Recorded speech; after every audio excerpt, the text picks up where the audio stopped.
हिमाचल प्रदेश में प्राकृतिक आपदा ने जो तबाही मचाई है उससे उबरने के लिए बेशक अब काम हो रहा है। सरकार भी फील्ड में उतरी हुई है, लेकिन पूरे इस सर्च ऑपरेशन को लेकर या हम कहें जो बचाव अभियान भी चलाया गया, उसके बाद पुनर्वास का काम भी चला, उसको लेकर पॉलिटिक्स भी हुई और विपक्ष की तरफ से कई सवाल भी खड़े किए गए पुनर्वास को लेकर, लोगों को दी जाने वाली राहत को लेकर। इसी विषय पर बातचीत के लिए खबरें अभी तक के साथ मौजूद हैं हिमाचल प्रदेश कांग्रेस कमेटी के उपाध्यक्ष महेश्वर चौहान। इन्हीं से बातचीत करेंगे। चौहान साहब, हालांकि डिजास्टर अभी है और नुकसान बहुत ज़्यादा प्रदेश में हुआ है, लेकिन एक तरफ हम कह सकते हैं कि पॉलिटिक्स भी उस पर हो रही है। विपक्ष कई सवाल भी उठा रहा है कि जिस तरह से राहत पुनर्वास का काम होना चाहिए था वो नहीं हुआ है, सड़कें बहाल नहीं हो पा रही है। इस पर आप क्या कहना चाहेंगे?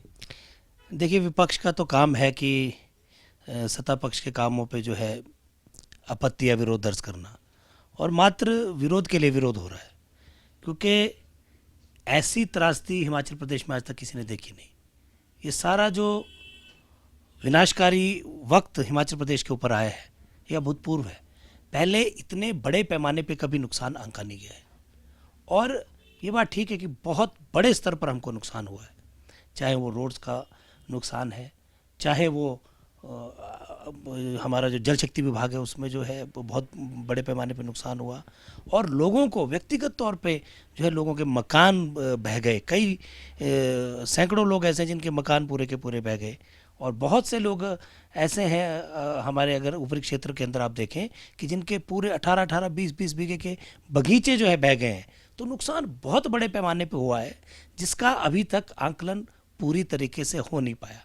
लेकिन एक जो हमने केंद्र सरकार से मांग की थी माननीय मुख्यमंत्री महोदय ने, एक जो हमने 6600 कुछ करोड़ का जो है आंकलन जो है था, और जो जिसके हमने एस्टिमेट और जो एक हमने उनको बताया कि इतने हज़ार करोड़ का हमें फौरी मदद चाहिए, तो केंद्र की उदार वित्तीय सहायता का जो है हिमाचल प्रदेश आज जो है हकदार भी है, और हमें उनकी वित्तीय सहायता के बगैर हिमाचल प्रदेश जो है में पुनर्वास कार्यक्रम जो है पूरी तरह से नहीं किया जा सकता। हमारे पास सीमित संसाधनों वाला प्रदेश है, छोटा प्रदेश है, और जिस तरह का नुकसान हुआ है बिना केंद्र सरकार की उदार वित्तीय मदद के इसको पार पाना संभव नहीं होगा। तो इसलिए हम लगातार प्रयास करें, जो अपने रिसोर्स हैं।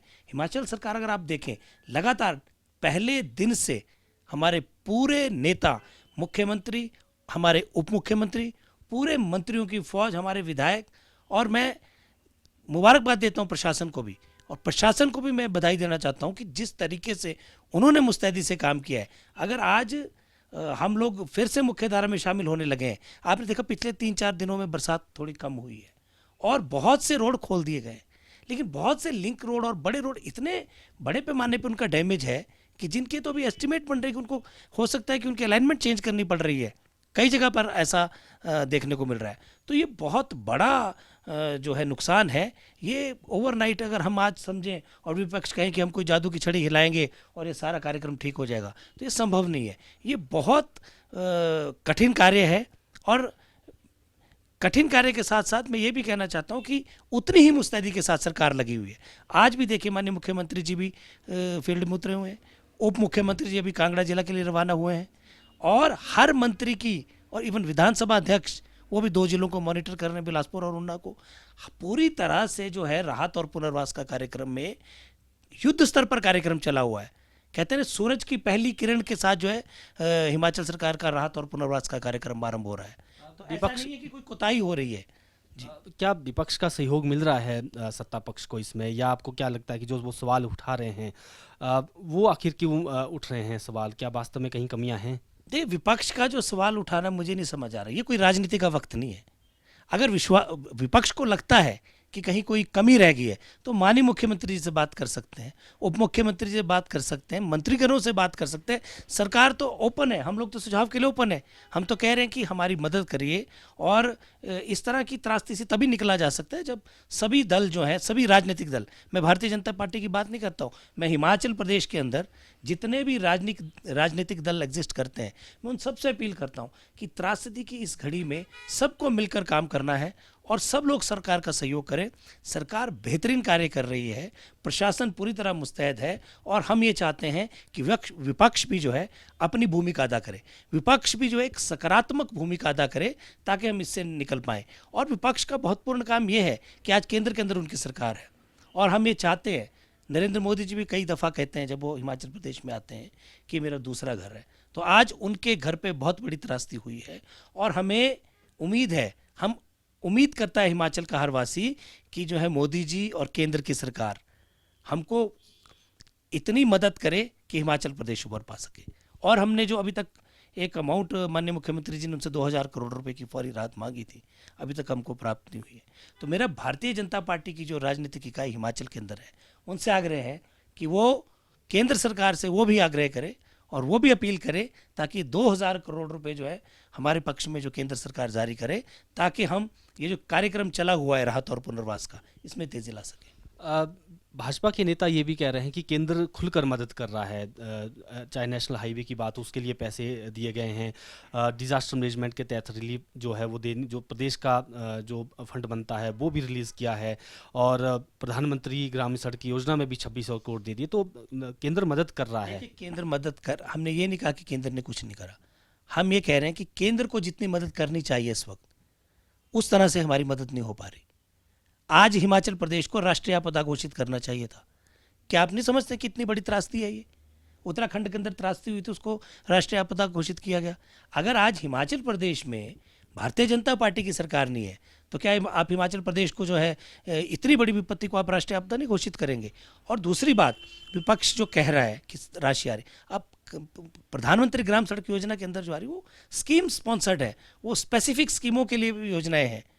आज हम सिर्फ त्रासदी की बात कर रहे हैं, हम सिर्फ डिजास्टर की बात कर रहे हैं, उसमें जो पैसा देंगे उससे इनका पुनर्वास का कार्यक्रम होगा।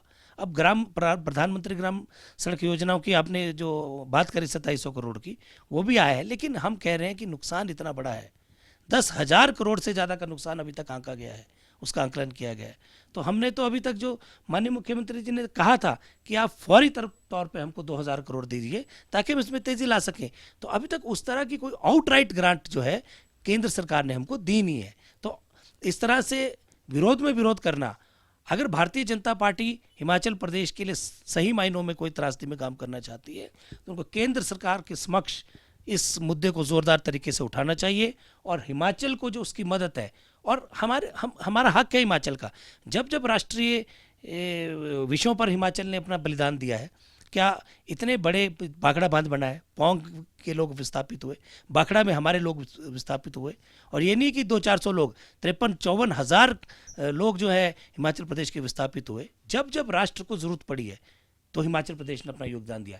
पूरा राष्ट्र की आबो हवा अच्छी रहे, हमने ग्रीन फैलिंग पे बैन लगाया हुआ है, परंतु हिमाचल को उसमें भी कार्बन क्रेडिट नहीं मिलता। तो इसलिए हम कह रहे हैं कि हम लोग हमेशा से राष्ट्र का सहयोग करते हैं। आज हिमाचल पे विपत्ति आई है तो केंद्र सरकार को भी जो है तुरंत बिना देरी के अविलंब इस आपदा को राष्ट्रीय आपदा घोषित करना चाहिए और तुरंत हमको जो है केंद्र सरकार से आउटराइट ग्रांट इस त्रासदी के लिए देनी चाहिए ताकि हम हिमाचल को दोबारा से उस राह पर ला सकें। चौहान साहब, 9 महीने की सरकार हो गई है, हालांकि इस बीच डिजास्टर भी प्रदेश में आ गया है, लेकिन जो कुछ गारंटियां सरकार की तरफ से, कांग्रेस की तरफ से दी गई थी उन पर अभी काम होना बाकी है। विपक्ष भी बार बार सवाल उठाता है, यहाँ तक कि ये भी कहा कि 1500 रुपये आप रक्षाबंधन को अनाउंस कर दो महिलाओं के लिए। तो आखिर गारंटियों को लेकर देरी क्यों हो रही है? विपक्ष जो है ऑपोजिशन के बेंच पर बैठकर जो है ट्रेजरी बेंच बनने का कोशिश नहीं करे। आप विपक्ष में बैठकर सरकार चलाने का प्रयत्न नहीं करें। अगर हमने गारंटियां दी है तो उसको पूरा करने का जिम्मा कांग्रेस पार्टी का है और हम उसको एक चरणबद्ध तरीके से कर रहे हैं। सबसे बड़ी मांग जो हमारे मैनिफेस्टो में थी और जिसकी ये बात करते हैं गारंटी की थी, क्या हमने ओपीएस को बहाल नहीं किया? ओल्ड पेंशन स्कीम को हमने बहाल किया और लाहौल स्पीति में जो है महिलाओं को 1500 रुपये देना भी एक चरणबद्ध तरीके से आरंभ हो गया है। आज त्रासदी का दौर चल रहा है और विपक्ष इस तरह की बातें कर रहे हैं। आज ये कोई, और संभवतः भी होता क्या है कि जब भी कोई सरकार सत्ता से बाहर जाती है तो उसको ऐसा ही लगता है, क्योंकि जो कार्य वो खुद 5 वर्षों में नहीं कर पाए, आज उन कार्यों की बातें हो रही हैं। क्या आप कभी एक बार कह पाए पूरे 5 वर्ष में कि हम ओल्ड पेंशन स्कीम बहाल नहीं करेंगे? आप तो ये कहते थे कि ओपीएस को बहाल करना संभव ही नहीं है, लेकिन हमने करके दिखाया। उसी तरह से जो अन्य गारंटियां भी हिमाचल में दी है कांग्रेस की सरकार ने, उसको चरणबद्ध तरीके से पूरा किया जाएगा। परंतु मैं विपक्ष को इतना कहना चाहता हूं कि जो काम आप 5 वर्षों में नहीं कर पाए, वो आज 9 महीनों में आप हमसे उम्मीद कर रहे हैं कि उसको पूरा कर लिया जाए। अगर कोई भी पार्टी मैनिफेस्टो जारी करती है तो एक उसका 5 साल का एक प्लान होता है पूरा। ये तो कोई नहीं कह सकता कि आप पहले दिन सत्ता ग्रहण करेंगे और पहले महीने में आप सारी गारंटियां पूरी कर देंगे, ये संभव नहीं है। तो इसलिए भारतीय जनता पार्टी मात्र विरोध के लिए विरोध हो रहा है, और जयराम ठाकुर जी अभी तक ये बचा नहीं पा रहे कि उनकी हार हो चुकी है और अब वो जो है ट्रेजरी बेंच से विपक्ष के बेंच पे आ चुके हैं। लोकसभा चुनाव भी अगले साल है, तो कितना कांग्रेस पार्टी तैयार है? हालांकि प्रदेश में कई बार चर्चाएं रहती है संगठनात्मक बदलाव को लेकर, ये भी चर्चाएं रहती हैं। इंडिया करके गठबंधन भी बन गया, कांग्रेस भी उसका हिस्सा है, तो आपको लगता है कि कांग्रेस के पक्ष में है माहौल? देखिए, पूरे देश में कांग्रेस के पक्ष में माहौल बन रहा है, और जो इंडिया का जो बना है, जो गठबंधन हुआ है राष्ट्रीय स्तर पर, ये आने वाले हिंदुस्तान के लिए जो है महत्वपूर्ण है। आज जो इस सरकार के खिलाफ जो आज पूरे देश के अंदर विभिन्न पार्टियों का जो दल बना है, वो बहुत मजबूत जो है संगठन तैयार हुआ है। और भारतीय जनता पार्टी की जो आप देखिए, अगर परफॉर्मेंस देखिए, अभी कर्नाटक के अंदर क्या हुआ है, बदलाव तो दिख रहा है पूरे हिंदुस्तान के अंदर।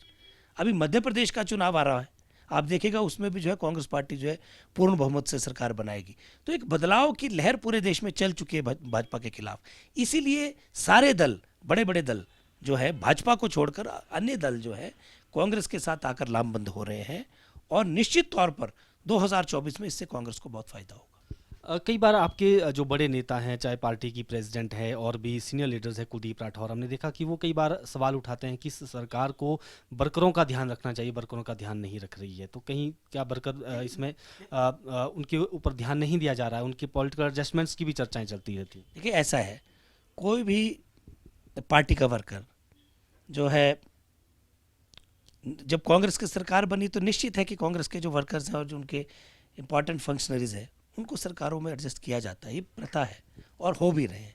और अगर कोई बात प्रदेश अध्यक्ष और माननीय विधायक ने उठाई है, तो उन्होंने माननीय मुख्यमंत्री के संज्ञान में उन बातों को लाया है, तो निश्चित तौर पर मुख्यमंत्री भी उसका संज्ञान लेंगे। और ये मामला मुख्यमंत्री जी के विशेषाधिकार का भी है। तो ये सारी बातें हो रही हैं। अगर किसी ने मुद्दा उठाया है तो मुख्यमंत्री जी उसका संज्ञान लेंगे निश्चित तौर पर। बिल्कुल, ये थे कांग्रेस पार्टी के प्रदेश उपाध्यक्ष महेश्वर चौहान, और इन्होंने कहा कि जो प्रदेश में प्राकृतिक आपदा आई है उसको राष्ट्रीय आपदा घोषित करना चाहिए। केंद्र सरकार को हिमाचल की मदद करनी चाहिए, क्योंकि हिमाचल का प्रदेश का भी बहुत बड़ा योगदान है कई मुद्दों को लेकर। ऐसे में हिमाचल की मदद को आगे बढ़कर केंद्र को करनी चाहिए और इस त्रासदी से उबरने में मदद होनी चाहिए। वीडियो जर्नलिस्ट अंकुर के साथ प्रदीप ठाकुर, शिमला।